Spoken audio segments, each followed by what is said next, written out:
वसुदेवसुतं देवं कंसचाणूरमर्दनं देवकी परमानन्दं कृष्णं वन्दे जगद्गुरुम्।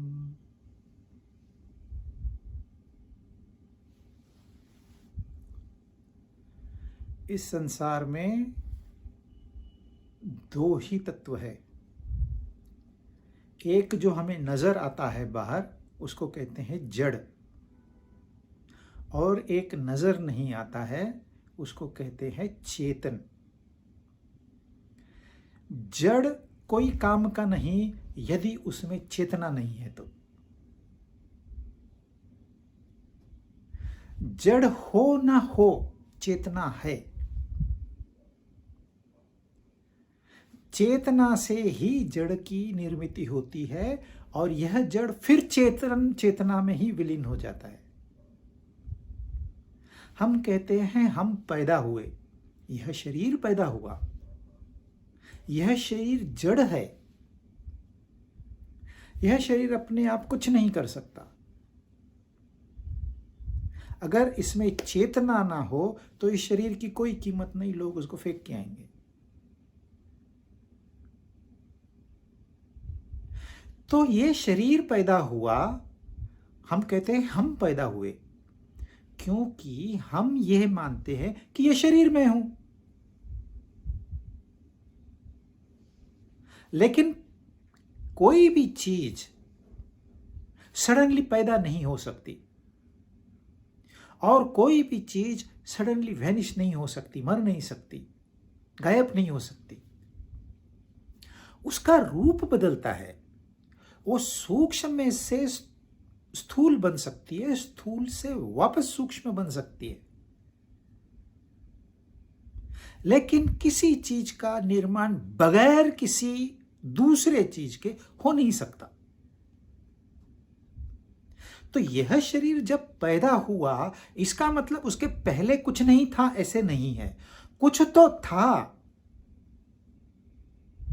जिसने यह आकार लिया या जिसकी वजह से यह आकार पैदा हुआ। आप सोचिए, जो शरीर पैदा हुआ और आज का शरीर, कितना फर्क है। वो शरीर इतना नाजुक था कि आप उसको हाथ लगाने से डरते थे। आज भी आप हाथ लगाने से डरते हो क्योंकि वो इतना रफ हो गया है। तो कहां गया वो शरीर और कहां से ये पैदा हुआ? तो असलियत देखी जाए तो न कुछ पैदा हुआ है न कुछ मरता ही है। सिर्फ नाम और रूप बदलते रहते हैं। बचपना मर गया, जवानी पैदा हो गई, जवानी मर गई, बुढ़ापा पैदा हो गया। वैसे ही बुढ़ापा चला जाएगा, वापस बचपना आ जाएगा। यह साइकिल चलते रहती है। आप विशाल सागर देखते हो, है क्या? वहां सागर नहीं है सिर्फ पानी, जल। आपने उसको नाम दे दिया सागर, इसलिए सागर कहलाता है। आप उसको समुद्र कहो, वो समुद्र कहलाएगा। ओशन कहो, ओशन कहलाएगा। आप नाम कुछ भी दो, आपके नाम देने से या न देने से उस जल में कोई परिवर्तन नहीं आने वाला। उसके ऊपर लहरें चलती है, वो क्या है? वो भी जल है। इस जल की थोड़ी सी मूवमेंट क्या हुई, आपने उसको लहरों का नाम दे दिया। यही पानी गायब हो जाता है, आपको दिखाई नहीं देता, लेकिन वो गायब नहीं हुआ है, वो स्थूल से सूक्ष्म हो गया है। आप पानी डाल दो धरती पर, थोड़ी देर में वो गायब हो जाएगा। गायब नहीं होता है, आपको ऐसे लगता है, लेकिन जो स्थूल है वो सूक्ष्म हो जाता है, वो हवा में विलीन हो जाता है। और जब इस जल का हवा में कॉन्सेंट्रेशन हो जाता है तो बादल बन जाता है। फिर इस बादल से वापस बारिश होती है या बर्फ बन जाती है। बर्फ ठोस है, आप उसको तोड़ना चाहोगे, हिमालय में जाके तोड़ के देखो ठोस बर्फ को, किसी ग्लेशियर को, कितना कठिन है। जो गैस था वो लिक्विड हो गया, जो लिक्विड था वो सॉलिड हो गया, और जो सॉलिड है वो फिर लिक्विड हो जाएगा। और जहां लिक्विड है वहां लाइफ है, जहां जल है, पानी है, वहां लाइफ है, जीवन है। इसलिए कहते हैं जल ही जीवन है। तो हुआ क्या? आपने कह दिया ये बादल है तो पानी। आपने कह दिया ये बर्फ है तो पानी।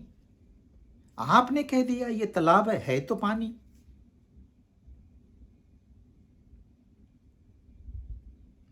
सिर्फ नाम और रूप बदल रहे हैं। वैसे ही ये जो चेतन तत्व है ये अलग अलग रूप लेते रहता है, परिस्थितिनुरूप। जो क्लाइमेटिक कंडीशंस, एटमॉस्फेरिक कंडीशंस धरती पे है, अगर आप उन्हें रिप्रोड्यूस कर दो चंद्रमा पर, तो चंद्रमा पर भी जीवन शुरू हो जाएगा। क्योंकि चेतना वहां भी है। आप मंगल पे चले जाओ, चेतना वहां भी है। आप और कितना दूर चले जाओ, दूसरी आकाशगंगा में चले जाओ, चेतना वहां भी है। अगर कंड्यूसिव एटमॉस्फेयर तैयार हो जाएगा तो अपने आप वहां जीवन शुरू हो जाएगा। यदि बारिश नहीं है तो आपको लगेगा अरे ये तो रेगिस्तान है, यहां तो कुछ नहीं होता है। आप पानी डाल दो, वहां जीवन शुरू हो जाएगा।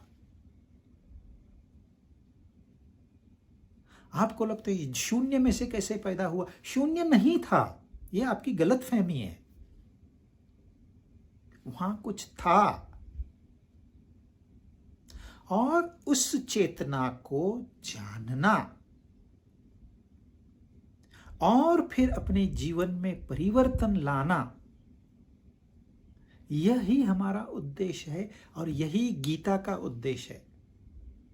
क्योंकि जब तक हम वो नहीं जानेंगे सत्य क्या है, तब तक हमें सुख और दुख की साइकिल से गुजरना पड़ेगा।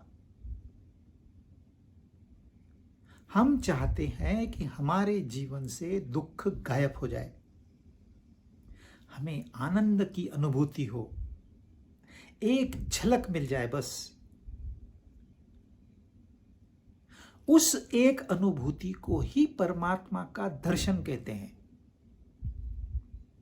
उस एक अनुभूति को ही आत्म साक्षात्कार कहते हैं। आज हम अपने चेतन तत्व को भूल गए हैं।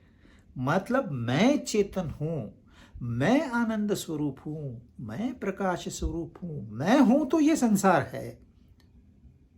यही बात हम भूल गए। जो सत्य है उसे भूल गए और कल्पना मात्र की है। नहीं नहीं नहीं, मेरे पास तो कुछ भी नहीं है, कल्पना की है।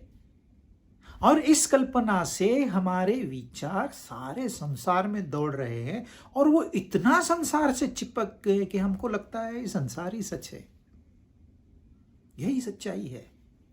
ये लगता है, ये है नहीं।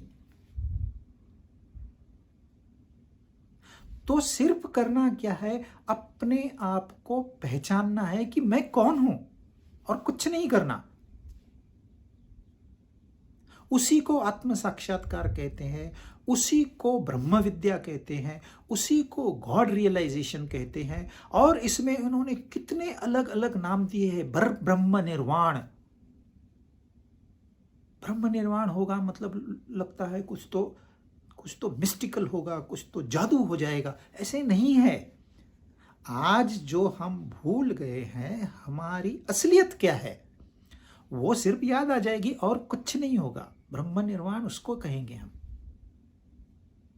अक्षय सुख अश्नुते कहते हैं। आपको अक्षय, जिसका नाश नहीं होता, ऐसे सुख की प्राप्ति होगी। मतलब क्या होगा?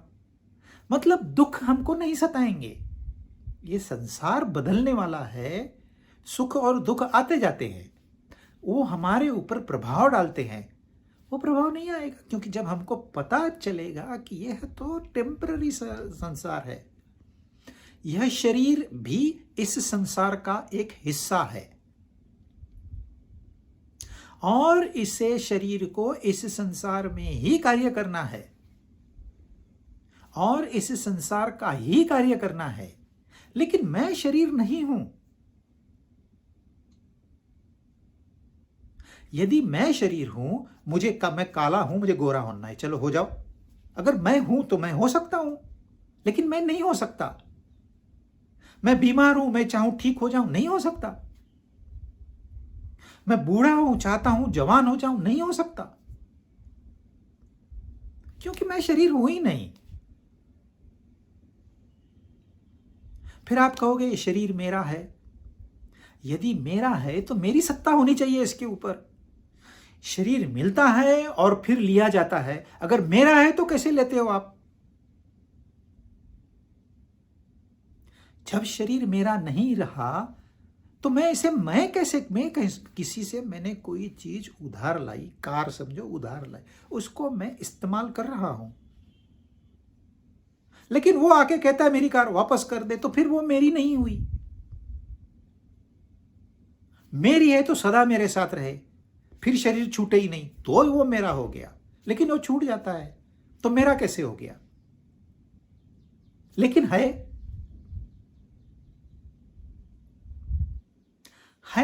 क्योंकि ये संसार का बना हुआ है, संसारी वस्तु से बना हुआ, यह जड़ है। और जो चेतन तत्व है वो सबसे सूक्ष्म है। ये जो आप आकाश देखते हो, यह भी जड़ आकाश है। यह आकाश जिसमें रहता है वह चेतन तत्व है, और उसी वजह से ही यह चेतना है। ये चेतना नहीं रहेगी तो मैं बात नहीं कर पाऊंगा, मैं देख नहीं पाऊंगा, मैं सुन नहीं पाऊंगा।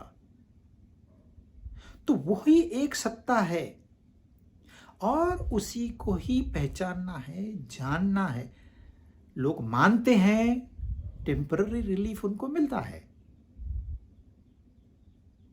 वो अपने आप में देखते हैं उसको ध्यान में बैठते हैं, लेकिन टेम्पररी रिलीफ मिलता है ध्यान में भी।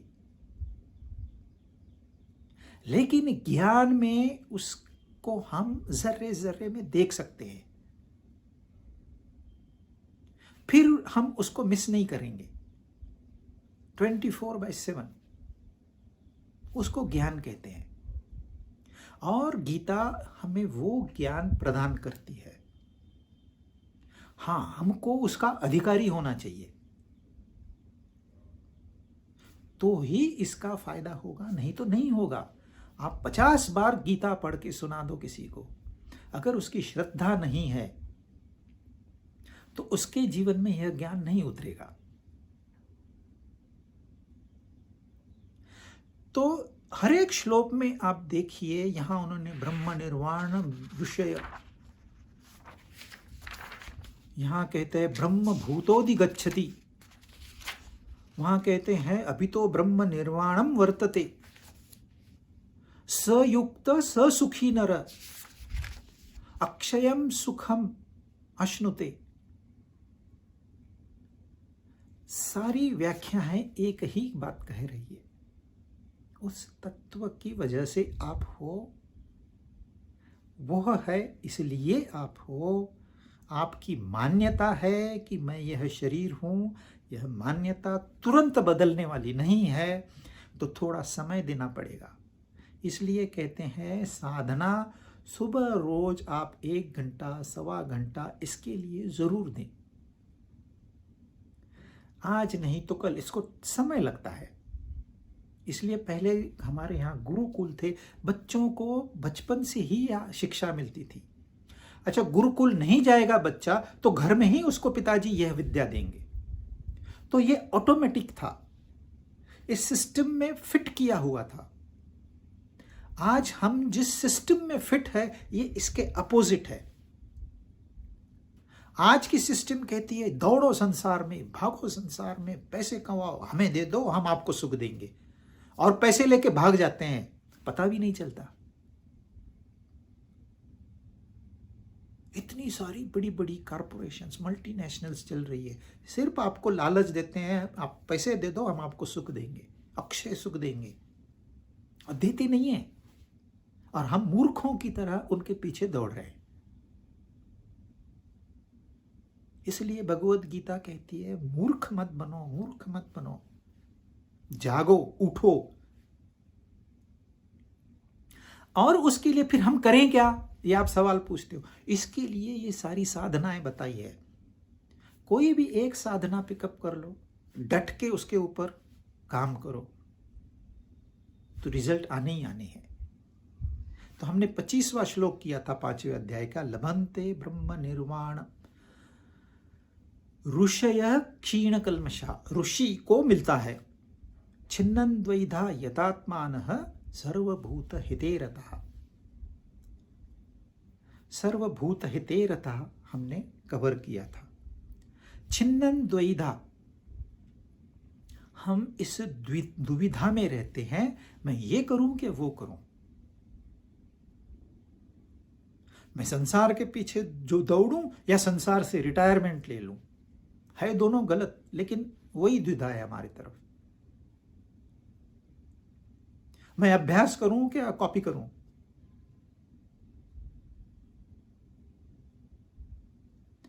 कितना हर मोड़ पर हमको ये नहीं समझता हम दाहिने जाएं या बाएं जाएं, राइट में जाएं या लेफ्ट में जाएं। कोई इंसान आज सही निर्णय लेने के काबिल ही नहीं रहा है, कुछ 2-4 छोड़ के।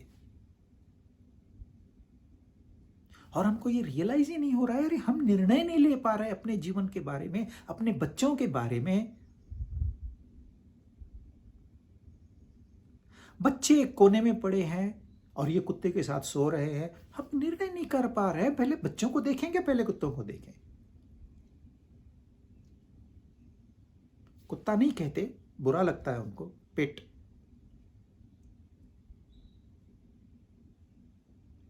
ये द्विधा मनस्थिति है क्योंकि हमारे अंदर ये राग द्वेष भरे पड़े हैं।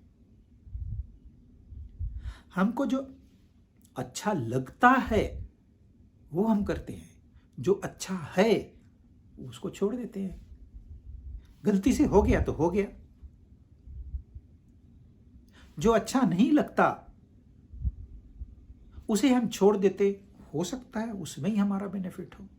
आप कोई भी वेंचर नया लो, आप कोई भी नया प्रोजेक्ट डालो, आप कोई भी नई शुरुआत करो, आपको तकलीफ होनी ही होनी है।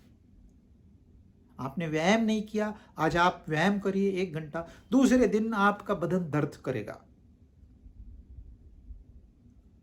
जिसने वो सह लिया वो आगे बढ़ेगा, जो डर गया उसके लिए फिर जीवन नहीं है, वो ऐसे ही पड़ा रहेगा। जैसे पॉन्ड होता है ना, पानी जमा होता है, सड़ता है, वैसे जीवन चलता है फिर है। लेकिन ऐसे जीने से तो नहीं जीना अच्छा है। एंथुसियाज्म चाहिए, जीवन ऐसे प्रदर्शित होना चाहिए, प्रसन्नता लोगों को दिखनी चाहिए, दिखानी नहीं है। आप मेकअप करके जाओगे, वो अभी देखेंगे लोग, फिर कल भी तो देखेंगे आपको विगर मेकअप के। नेचुरल ब्यूटी वो आएगी जब ये द्विधा हमारी चली जाएगी। तो ये तो हमारे बेनिफिट के लिए, फायदे के लिए बताया। भाई देखो, उन ऋषियों ने इन द्वंद्वों से अपने आप को छुटकारा पा लिया, आप भी पालो तो उनके जैसे आप भी सुखी हो जाओगे, ब्रह्म निर्वाण हो जाएगा आपके साथ भी। लभन्ते ब्रह्म, आप भी लाभ नहीं होता है, ब्रह्म का लाभ नहीं, ये कहने व्यवहारिक शब्द है। ब्रह्म तो हम है, ये हमने झूठी चादर पहन ली है, बस उसको निकाल के फेंकना है। ब्रह्म तो हम है, लाभ कहां से होगा?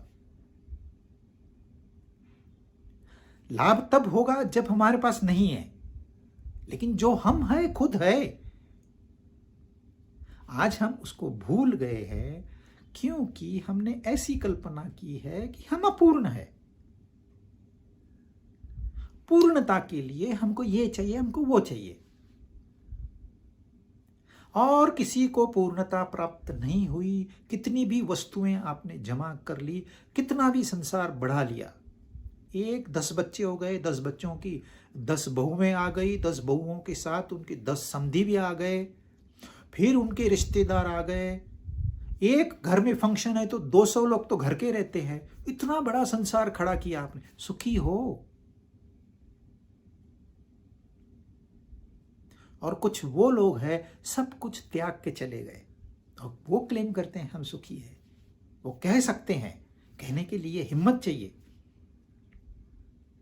जब वो कहते हैं, अपने बल पर कहते हैं, तो उसमें सच्चाई होनी चाहिए। कहने वाली बात नहीं है, वो उनका अनुभव है। यथात्मनः कंटिन्यूअसली इसके ऊपर वो पुरुषार्थ कर रहे हैं।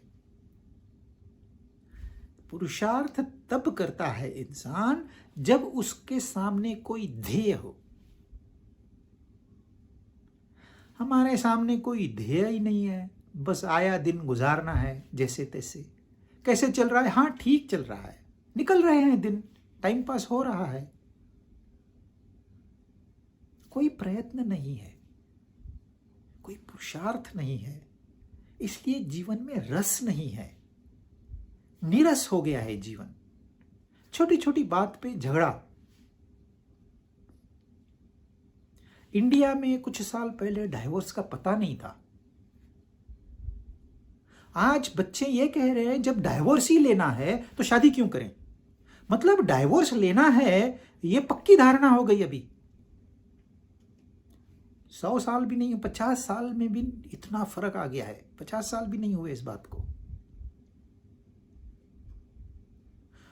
पहले जमाने में यदि डाइवोर्स किसी वजह से हो गया तो समाज उसे अच्छी तरह से स्वीकार नहीं करता था।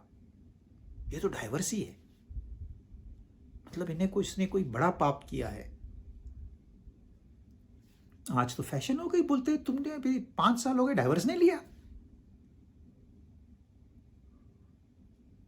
क्योंकि जीवन में कोई रस ही नहीं है। आपको एंजॉय करने के लिए शादी किस लिए करते हैं आप? झगड़ा करने के लिए। कहते हैं हमारे राजा रानी का संसार है, फिर कैसे राजा रानी का संसार कैसे चलना चाहिए? कोई कोशिश नहीं है, कोई प्रयत्न नहीं है, कुछ देने की, कुछ सैक्रिफाइस करने की, त्याग करने की भावना नहीं है। स्वार्थ चाहिए बस। मेरे लिए उसने करना चाहिए, मैं क्यों करूं? जब ध्येय होगा कि मुझे वह आनंद पाना है, मुझे पूर्ण संतोष चाहिए, मुझे समाधान चाहिए, मैं ये छोटे मोटे सुख और दुख उसके चक्कर में नहीं फंसने वाला। ये तो आते हैं जाते हैं। आज गाड़ी ली, 4 दिन चलाई, पुरानी भी हो गई, मजा ही चला गया। लोग कार लेते हैं, ऐसे ऐसे चलेंगे जैसे हवा में चल रहे हैं। इतना अभिमान। एक छोटी सी चीज क्या ली उन्होंने, लेकिन कितने दिन आप दिखाओगे मैंने कार ली, मैंने कार ली? कितनी बार बताओगे? लोग तंग आ जाते हैं, बोलते फुट। फिर क्वेश्चन मार्क, द्विधा। आगे क्या करना है पता ही नहीं है। क्षीण कल्मषा, मतलब जिसके सारे पाप धुल गए हैं। पाप धोने के लिए जाके लोग गंगा स्नान करते हैं, हरिद्वार जाएंगे, गंगोत्री जाएंगे, काशी जाएंगे। ये प्रथा हमारे पूर्वजों ने डाली है। ये सिंबॉलिक है। यह जो चल रहा है अभी, यह भी गंगा है, यह ज्ञान गंगा है। इसमें आप एक डुबकी लगाओ।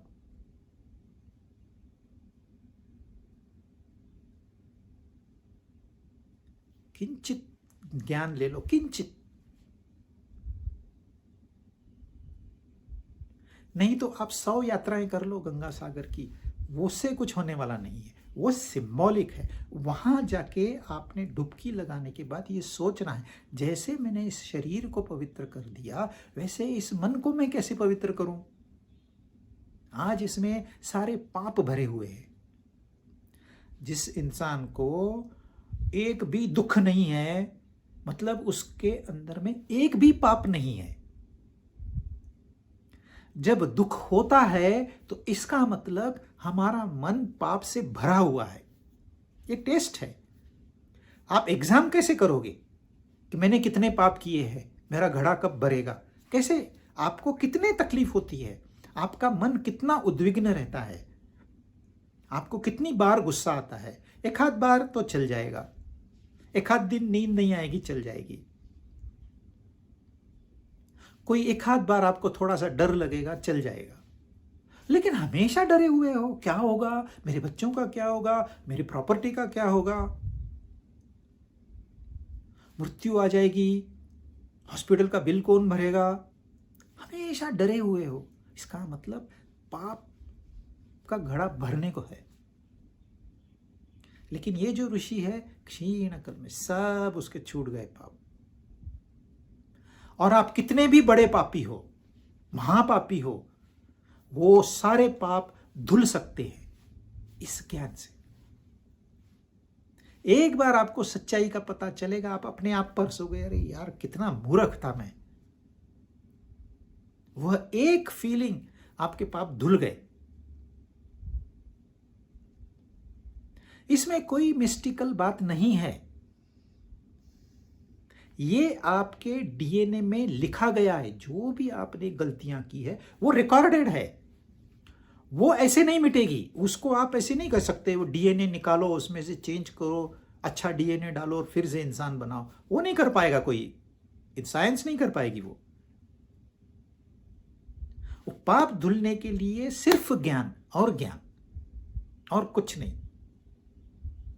आप बाकी सारे कितने भी यत्न कर लो, आपने बाजार से सब्जी लाई, उसको धोया, उसको काटा, उसको और भी मसाले डाले उसमें, फिर भी वो खाने योग्य नहीं है। जब तक उसको अग्नि नहीं मिलता तब तक वो पचाने लायक नहीं होती।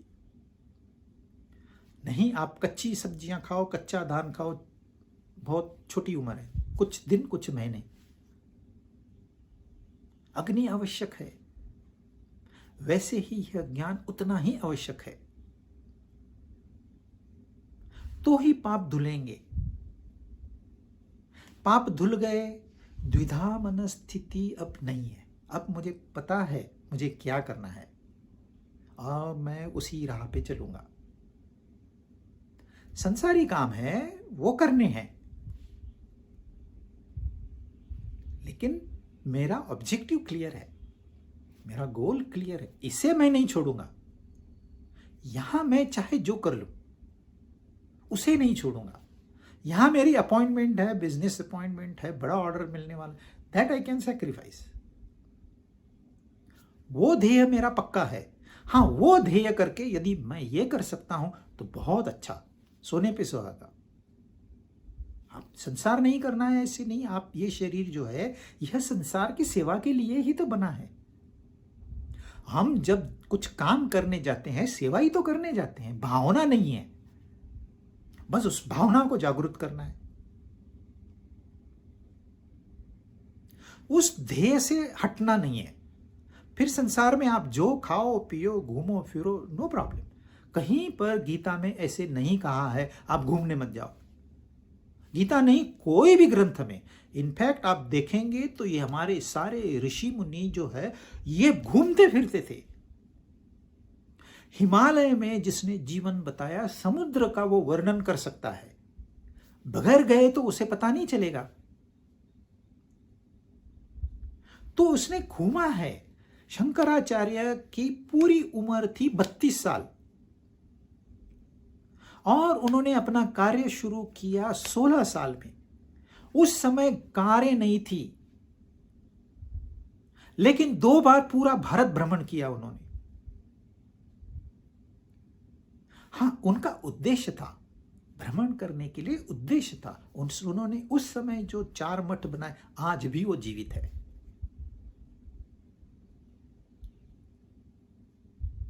क्योंकि वो ऋषि थे, उनके कोई पाप नहीं थे, उनकी कोई दुविधा नहीं थी, और सारे प्रयत्न, उन्होंने ज्ञान दिया, उन्होंने भक्ति सिखाई लोगों को, उन्होंने कर्म योग सिखाया, और खुद जी के, ऐसे नहीं लेक्चर देके, खुद जी के, उनका लाइफ एक एग्जाम्पल है। इसको कहते हैं ऋषि, इसको कहते हैं लभन्ते ब्रह्म निर्वाण, और हम सब उसके अधिकारी हैं। हम भी वो ही पा सकते हैं जो उन्होंने पाया। हाँ, अपनी शुरुआत देर से हुई है, कोई बात नहीं, फर्क क्या पड़ता है, आपके पास अभी भी और लंबी उम्र है। 26 काम क्रोध वियुक्तानां यतीनां यतचेतसाम् अभितो ब्रह्म निर्वाणं वर्तते विदितात्मनाम। काम क्रोध से सर्वथा रहित जीते हुए मन वाले, स्वरूप का साक्षात्कार किए हुए योगी को सब ओर से शरीर के रहते हुए अथवा शरीर छूटने के बाद निर्वाण ब्रह्म परिपूर्ण है। वह निर्वाण ब्रह्म परिपूर्ण है। ब्रह्म निर्वाण हमने चर्चा की है। आत्म साक्षात्कार भी वही है, ब्रह्म विद्या भी वही है, आत्मज्ञान भी वही है। हमको बस आनंद पाना है, इतना समझ लीजिए, बाकी कोई जरूरत नहीं है इसमें समझने की। काम क्रोध के ऊपर हमने काफी चर्चा की है। कौन सा श्लोक था? 23वां श्लोक। हम है परिपूर्ण, लेकिन कुछ वजह से हमने उस परिपूर्णता को खो दिया, हम अपूर्ण हो गए। अपूर्ण हो गए तो हमको ये कल्पना की कि इस संसार की कोई मुझे वस्तु मिल जाए तो हम पूर्ण हो जाएंगे, तो इस कोशिश में लग गए। वस्तु मिली लेकिन पूर्णता नहीं आई। वस्तु नहीं मिली, क्रोध तो आ गया। वस्तु मिली, पूर्णता नहीं आई। वस्तु नहीं मिली, क्रोध आ गया। काम ज्यों का त्यों है, क्रोध उसमें ऐड आ गया। अच्छा, वस्तु मिली, पूर्णता तो नहीं आई, लेकिन लोभ निर्माण हो गया, मुझे और चाहिए। ऐसे इंसान को लगता है और चाहिए तो शायद मुझे पूर्णता आएगी, और मिलता है तो कहते मुझे और चाहिए तो पूर्णता आएगी, लेकिन पूर्णता आती ही नहीं है। और वो उसके पीछे, वो मृग जल के पीछे जैसे हिरन दौड़ते रहता है। कब तक दौड़ता है? जब तक गिरता नहीं। ऐसे है ये मृगजल है, इसके पीछे हम दौड़ते जाएंगे, दौड़ते जाएंगे, दौड़ते जाएंगे, कहां तक? जब तक गिरते नहीं।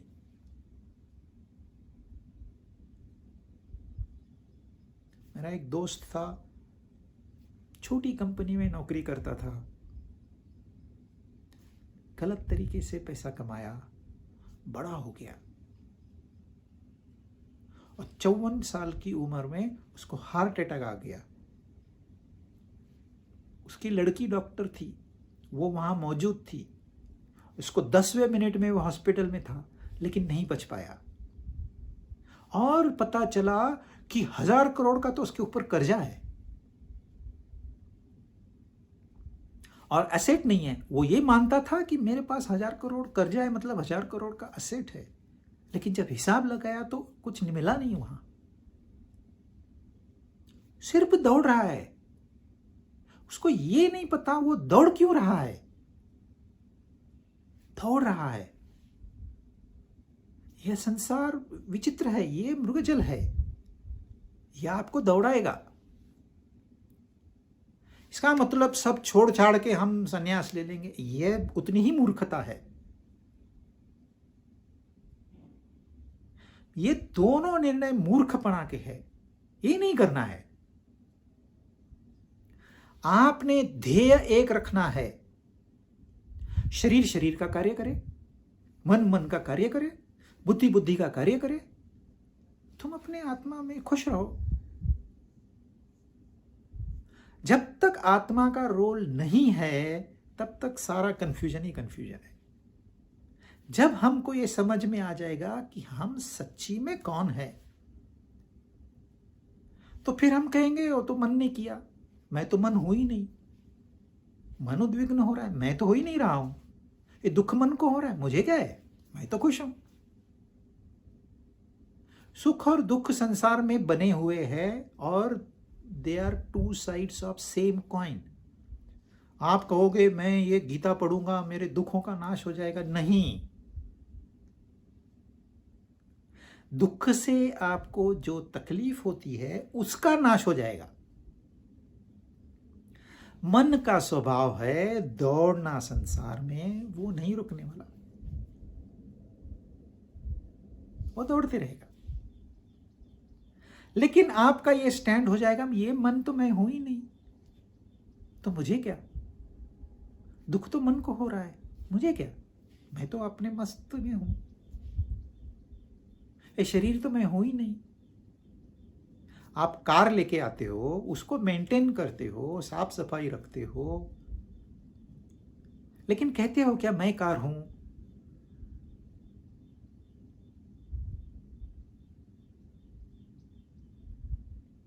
लेकिन कमतरता है, यह हमको ऐसे गारंटी के साथ हम कहते हैं, जबकि सच्चाई यह है कोई कमतरता नहीं है, परिपूर्णता है।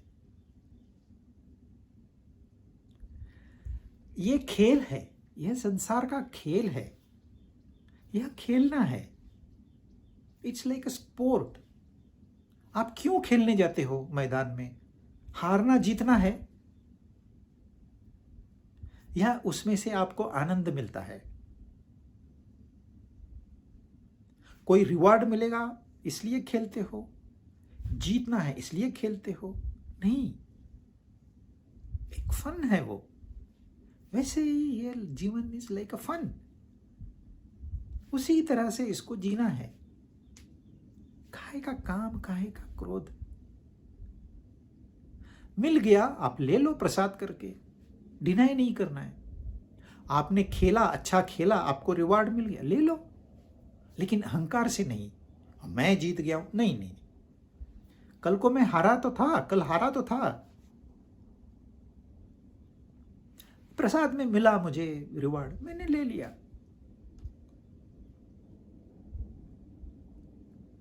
यदि भावना वहां टिकी हुई है तो न काम पैदा होगा न क्रोध पैदा। काम जड़ है, ये सबका रूट कॉज है। इस काम की वजह से क्रोध आ गया, लोभ आ गया, मोह आ गया, मद आ गया, अहंकार, सारे दोष इसी से निर्माण होते हैं। 100 कौरव वहां से निर्माण होते हैं। 100 दोष है हमारे अंदर, लेकिन 5 गुण भी है। इनका युद्ध चल रहा है अंदर में, और इस युद्ध को समाप्त करने के लिए यह ज्ञान है। यदि यह समझ में आ गया तो न काम है न क्रोध। काम क्रोध वियुक्ता नाम यति नाम, यति नाम वही है यतात्मनः, जो जुड़ा हुआ है। किससे जुड़ा हुआ है? अपने ध्येय से जुड़ा हुआ है। एक भक्त होता है, जो डुप्लीकेट भक्त है, ऊपरी दिखावे वाले, उनकी बात नहीं कर रहा हूं। जो सच्चा भक्त होता है वह जुड़ जाता है। किससे जुड़ जाता है? उसका एक आदर्श होता है। कोई कहेगा प्रभु रामचंद्र मेरे आदर्श है, कोई कहेगा कृष्ण भगवान मेरे आदर्श है, कोई कहेगा कृष्ण मेरे पुत्र जैसा है, मैं उससे ही जुड़ा रहूंगा। भावनाएं उनकी अलग अलग होती है, जैसे उनका संबंध होगा, लेकिन वो ध्येय है उनका, और उस ध्येय से वो जुड़े हुए हैं। भक्त है। विभक्त मतलब जो अलग है, भक्त मतलब जो जुड़ा हुआ है। तो वो है यतीनाम। फिर वो जब जुड़ा हुआ है तो बुरे कर्म करेगा। जब मेरा आदर्श मेरे सामने खड़ा है तो मैं तो उसके बताए हुए रास्ते पे ही चलूंगा। फिर मेरे लिए दूसरा रास्ता महापाप है। सच्ची मायने में देखा जाए तो भक्ति के जैसे आसान कोई और प्रक्रिया नहीं है। यदि हम सच में जुड़ जाए, खाली दिखावे के लिए नहीं। लोग जोर से आरती करते हैं, सारा संसार सुने लाउड स्पीकर लगा के। अरे ये प्राइवेट अफेयर है। It is totally between you and your ideal. आपका आदर्श और आप, इन दोनों के बीच में ही भक्ति हो सकती है, तीसरे आदमी को पता नहीं चले।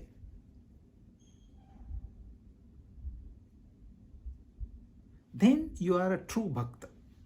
और गीता कहती है नाम है भक्ता प्रणश्यति, उसका कभी विनाश नहीं होता है। मेरा जो सच्चा भक्त है,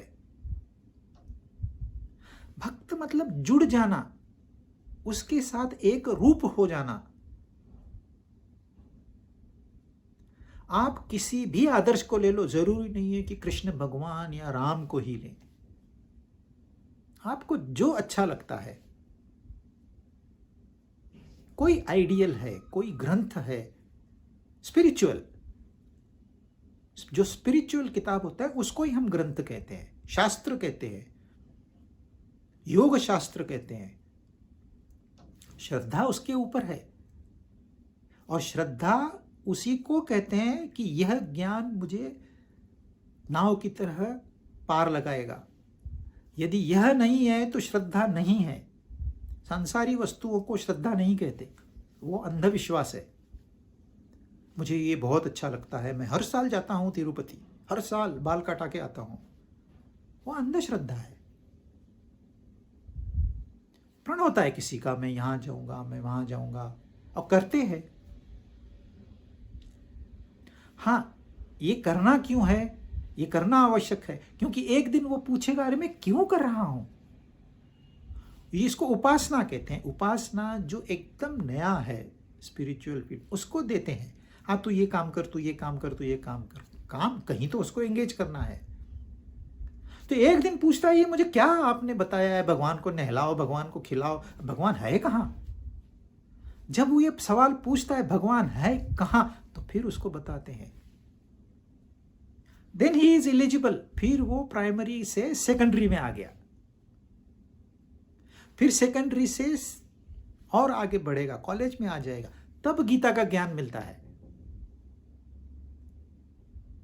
तब तक वो उपासना में था, अब वो साधना में है। अब उसका साधन ये गीता है और इससे वो जुड़ा हुआ है।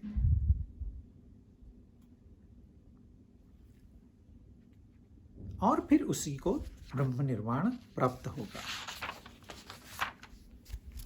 27 स्पर्शान कृत्वा बहिर्बाह्यान चक्षुष्वैवान्तरे भ्रुवोः प्राणापानौ समौ कृत्वा नासाभ्यंतरचारिणी। बाहर के पदार्थों को बाहर ही छोड़कर और नेत्रों की दृष्टि को भौवों के बीच में स्थित करके तथा नासिका में विचरने वाले प्राण और अपान, इनको सम करना है। ये आधी साधना है। आधी साधना 28वें श्लोक में बताई है। लेकिन यहां जो उन्होंने साधना बताई है और इसके बावजूद जितनी भी साधनाएं बताई है, उसमें एक फंडामेंटल डिफरेंस है। यहां सारी स्पिरिचुअलिटी ये आपके मन को लेकर है, क्योंकि ये मन ही आपके बंधन का कारण है और इस मन के सहारे ही आप बंधन छोड़ सकते हो, मोक्ष को प्राप्त कर सकते हो। तो पूरी साधना जो है ये मन को लेके है। लेकिन यहां वो कहते हैं प्राणों को सम कर, यानी कि जो थोड़ा बाद में समझाता हूं, लेकिन जो हम सांस लेते हैं और सांस छोड़ते हैं ब्रॉडली ये संसार में, उसी को प्राण और अपान कहते हैं। लेकिन प्राण और अपान इतना सीमित नहीं है। तो यहां उन्होंने यह साधना बताई है कि जो मन को लेकर नहीं है लेकिन है मन के लिए, चौथे अध्याय में भी प्राण और अपान का जिक्र है। वो कहते हैं प्राणों की आहुति देंगे तो अपान की ज्वाला निकलेगी। तो यह प्राण और अपान मतलब सांस लेना और सांस छोड़ना, यह एक यज्ञ है। आप ऑक्सीजन लेते हो, सिर्फ ऑक्सीजन नहीं, और कुछ बहुत सारी चीजें हैं हवा में, लेकिन साइंस को इतना पता है कि हम ऑक्सीजन लेते हैं, वह ऑक्सीजन जो हमारे पेट में खाना है वो हाइड्रोकार्बन है, हाइड्रोजन और कार्बन है, इसके साथ रिएक्ट होता है, वो एक संयुक्त तैयार हो जाता है, फिर उसमें से एनर्जी, ऊर्जा पैदा होती है जो कि हमारे शरीर को चलाने के काम में आती है। शरीर मैं ऐसे नहीं बात करूंगा, इतनी सारी एनर्जी लगती है, वो आएगी कहां से? तो वहां उन्होंने सांस का लेना और सांस का छोड़ना, उसको यज्ञ कर्म कहा। यहां कह रहे हैं प्राण और अपान को सम करो, और 15वें अध्याय में कहते हैं प्राणापान समायुक्तम पचानम चतुर्विधम, खाना मैं पचाता हूं, वैसे आपके प्राण और अपान भी मैं ही नियंत्रित करता हूं, मैं ही चला रहा हूं। आपकी कहां ताकत है? आपकी कहां हिम्मत है? रोक के बताओ, हिम्मत है तो थोड़ी देर के लिए रोक के बताओ। तो इसके ऊपर थोड़ा समय देना इसलिए जरूरी है क्योंकि 3 बार भगवत गीता में प्राण और अपान का जिक्र हुआ है। आप अष्टांग योग जो है पतंजलि का, उसमें यम, नियम, आसन, प्राणायाम, प्रत्याहार, ये 5 बातें, ध्यान, धारणा, समाधि, और ये 3, ये 8 अंग बताए हैं। और जो भगवत गीता है उसमें ध्यान, धारणा, समाधि वही है, लेकिन यहां योग बताया है, कर्म योग है, ज्ञान योग है, भक्ति योग है, ध्यान योग, और कितनी सारी तपस्याएं उन्होंने बताई है। लेकिन प्राण और अपान को नियंत्रित करने की एक सलाह उन्होंने दी है। तो वहां का जो प्राणायाम है उसका एप्लीकेशन इस शरीर के साथ है, और यहां जो वो बात कर रहे हैं प्राण और अपान की, इसका रिलेशन मन के साथ है। वहां फिजिकल वेलबीइंग का प्राइम मोटिव है, यहां मन के वेलबीइंग का प्राइम मोटिव है। तो प्राणायाम में हम क्या करते हैं कि ये सांस का लेना और सांस के छोड़ना, इस क्रिया को मतलब इस प्राण को हम एक टूल के तरह यूज करते हैं, जिससे कि हम पंच प्राणों को आयाम करते हैं। हमारे शरीर के अंदर जो भी है, आप काटोगे, अंदर जो भी मिलेगा वह प्राण है। उसके 5 हिस्से किए हैं उन्होंने। एक है प्राण जो हम अंदर लेते हैं। अब मैं आपसे बात कर रहा हूं, लेकिन बीच बीच में मैं 1 मिनट में 15 बार 16 बार मैं अंदर लेता हूं सांस, और उतनी ही बार मैं छोड़ता भी हूं। यह अपने आप हो रहा है, लेकिन मैं ही तो कर रहा हूं। तो इसी का उपयोग करके हम, अब आपको लिवर है यह पता ही नहीं चलता है कब तक, जब तक वो खराब नहीं होती। लेकिन वहां पतंजलि योग सूत्र में उनको पहले ही पता था कि लिवर होती है और वो खराब भी हो सकती है, इसलिए वो इसको टूल करके यूज करके लिवर को मसाजिंग करते हैं। तो उसको थोड़ा हलचल मिल जाती है, उसमें ब्लड सर्कुलेशन आ जाता है, नई ऊर्जा आ जाती है, तो उसका डैमेज होने का खतरा टल जाता है। तो एक लीवर नहीं है, कितनी सिस्टम कॉम्प्लिकेटेड है, आज दिन तक साइंस को भी पता नहीं है पूरी कितनी कॉम्प्लिकेटेड वो सिस्टम है। तो हम सांस लेते हैं, पानी पीते हैं, खाना खाते हैं, आंख से जो संवेदना अंदर जाती है, कान से ध्वनि जो अंदर, ये सारे प्राण है, क्योंकि एक बहुत कॉम्प्लिकेटेड सिस्टम इसमें काम कर रही है। और वैसे ही भी हम मल मूत्र त्यागते हैं, हम सांस छोड़ते हैं, कार्बन डाइऑक्साइड वायु छोड़ते हैं उसमें ज्यादा करके। हम वीर्य छोड़ते हैं, हम पसीना छोड़ते हैं, इसको अपान कहते हैं। सो जो लेते हैं वो प्राण है, जो छोड़ते हैं, जिसका त्याग करते हैं वो अपान है। ये दो को छोड़ के और तीन है, व्यान, समान और उदान। जो आपने अंदर लिया उसको पचाना है, डाइजेस्टिव सिस्टम है अंदर। फिर डिस्ट्रीब्यूशन सिस्टम है, आपके उंगली के टिप तक ऊर्जा नहीं आना है, नहीं तो ये सड़ जाएगी। तो कोई सिस्टम अंदर काम कर रही है। तो ये जो पंच प्राण है, इनको ठीक रखने से आपका शरीर सुदृढ़ रहता है। लेकिन प्राण आपको बाहर से दिखाई देते नहीं है, लेकिन लेबोरेटरी में या और कहीं जाके आप शरीर को, किसी प्राणी के शरीर को भी काट के देख सकते हो कि अंदर क्या है। तो वो जो है वो ग्रॉस प्राण है, स्थूल प्राण है।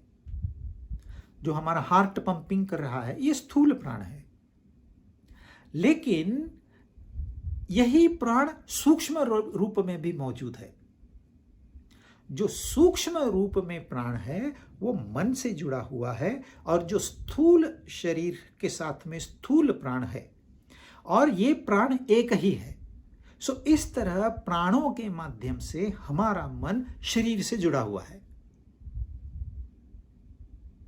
अब ये चिपका हुआ है, इसको थोड़ा लूजन अप करना है। इसका मन का शरीर से अटैचमेंट है, उस अटैचमेंट को दूर करना है। जैसे स्टैंप होता है पोस्टल, वो थोड़ा गीला करके कागज के ऊपर चिपका देते हैं तो वो पक्का चिटक जाता है। अब आप उसको अलग करने जाओ, या तो स्टैंप फट जाएगा या पेपर फट जाएगा। तो उसमें एक प्रक्रिया है। अगर स्टैंप मुझे निकालना है तो उस पेपर और स्टैंप वैसे के वैसे पानी में छोड़ देते हैं। पानी में छोड़ने से उसका जो ग्लू होता है वो पतला हो जाता है, और फिर आप स्टैंप को धीरे से अलग कर सकते हो।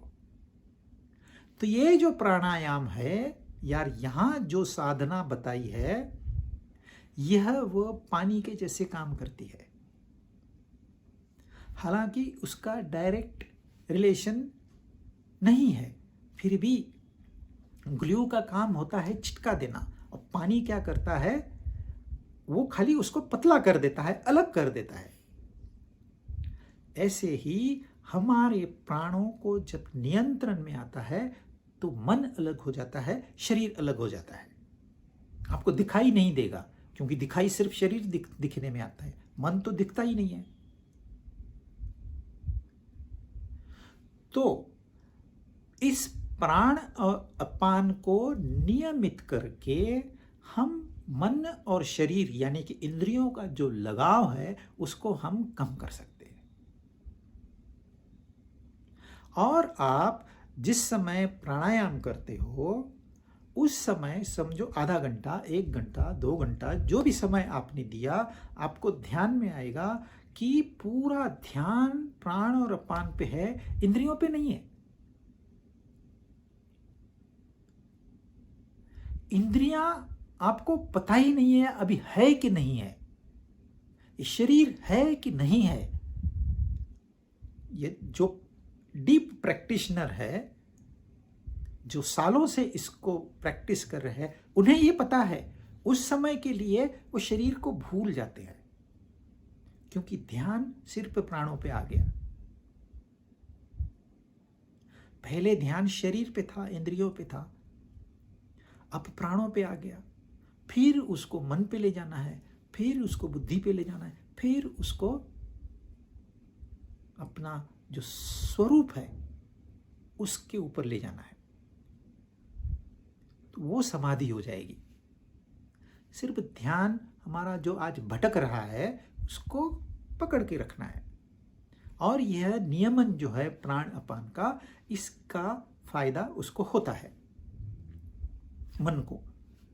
शरीर से छूटने में उसको मन को सहायता मिलती है। तो प्राणायाम में शरीर का स्वास्थ्य कैसे इंप्रूव हो इसके ऊपर ज्यादा ध्यान देते हैं, और यहां जो ध्यान है वो मन का स्वास्थ्य कैसे इंप्रूव हो इसके ऊपर है। तो मैं आपको दिखाता हूं कि प्राणायाम कैसे करते हैं, और यहां उन्होंने क्या बताया है। इसको कहते हैं प्राण मुद्रा। ये 2 उंगलियां मुड़ी हुई है और ये 2 और अंगूठा ये जुड़े हुए हैं।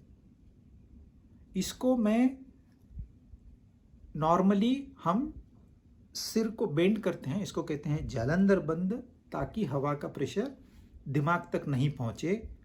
और अभी मैं प्राणायाम बताता हूं जो कि एडवांस है, कि मैं एक साइड से सांस लूंगा और दूसरी साइड से छोड़ूंगा, और इसमें समय कितना लगता है इसको ऑब्जर्व करना है। फिर पूरक, कुंभक, रेचक, कुंभक। तो पूरक को कितना, मतलब सांस लेने को कितना समय लगा, फिर उसको हमने होल्ड किया कितना समय लगा, छोड़ा कितना समय लगा, और फिर होल्ड किया, छोड़ने के बाद भी होल्ड करना है, कुंभक करना है। इसका हम अभ्यास करते हैं। तो अभी मैं शुरू करता हूं।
तो यह हो गई आधी साइकिल। फिर इसको उल्टा किया, आधी साइकिल पूरी हो गई, एक साइकिल हो गई। लेकिन यह एडवांस प्राणायाम है, इसमें आप कई जो इंटरनल सिस्टम है उसको व्यायाम मिलता है। जब मैं सांस छोड़ता हूं तो एक प्रकार से वैक्यूम तैयार होता है, और हमारी जो ये नसें हैं इसको वेसल कहते हैं। वेसल मतलब इसमें प्रेशर है। अगर जो बर्तन होता है उसमें प्रेशर नहीं होता है, लेकिन जो वेसल होता है उसमें प्रेशर कुकर जो है वो वेसल है, लेकिन पतीला जो है वो वेसल नहीं है, वो सिर्फ कंटेनर है। तो हमारी नसें वेसल है। इसको हम जब वैक्यूम क्रिएट करते हैं तो नसें थोड़ी खुल जाती है, और जब हम सांस भर के रोकते हैं तो ये नसों को थोड़ा प्रेशर मिलता है। तो आकुंचन और प्रसरण, आकुंचन और प्रसरण, आकुंचन और प्रसरण, ऐसे उनको व्यायाम मिलता है, और इससे हमारी पूरी सिस्टम जो है इसका फंक्शनिंग चेंज हो जाता है। लेकिन यह जो प्राणायाम है यह किसी अनुभवी व्यक्ति से ही सीखना चाहिए और करना चाहिए, ये वीडियो देख के नहीं करना चाहिए। लेकिन यहाँ जो उन्होंने सिंपल प्रैक्टिस बताई है वो मैं अगली बार बताऊंगा।